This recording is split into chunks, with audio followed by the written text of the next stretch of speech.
I want to thank you and the organizer for inviting me all the way from Israel to join this conference, so thank you. Basically, the way it looks from the outside, there are three main key factors that I want to share with you today. So definitely there is a very interesting time for India. India is definitely going digital, and it looks very interesting and very amazing from looking from the outside on what happens today in India.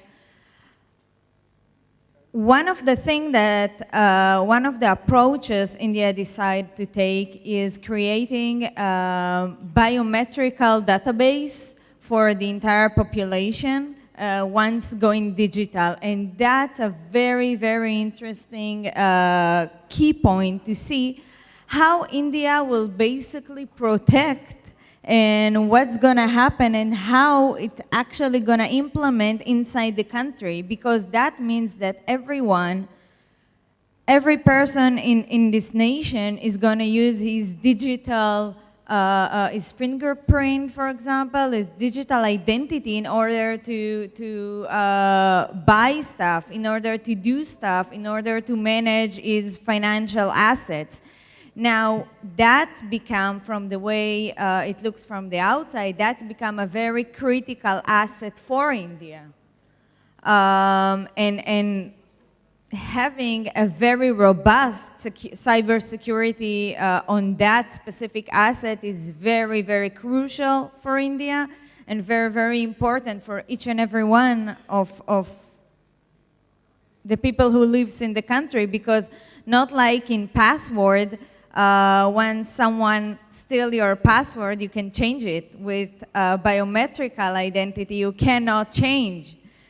I mean, no one will change his fingerprint, and that's the main key point that basically I didn't hear a lot about it, but that's one of the key points that should be discussed. How India, how the government is going to protect the people. Because if that information would leak out, basically the finance organization can be broken. So this is one very important thing. The other thing that I did hear a lot here today is the awareness. And awareness and education must be in place not just in the finance organization and not just in a corporate company. It has to be implemented in the entire nation. Everyone who are going to use these methodologies, who's going to use wallets, and it's going to use his biometrical identity, has to understand the risk and how to know how to avoid those risks.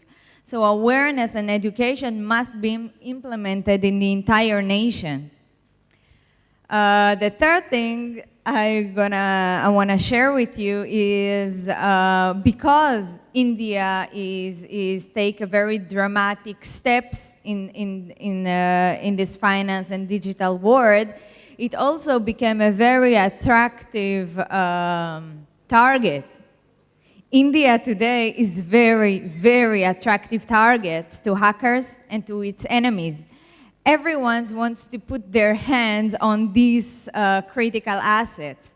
And the way I see it, and by working with different governments in the world, now it's the right time for India to actually build a very strong, very robust cyber intelligence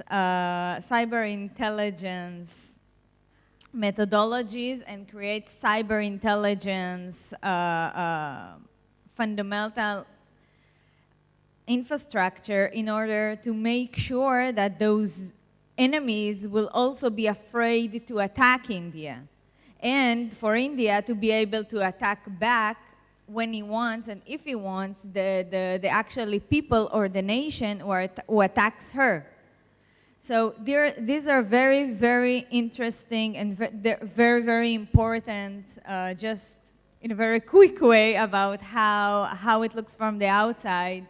And I heard the minister today saying that India is going to be a secure nation. That's the quote. He talked about secure nation.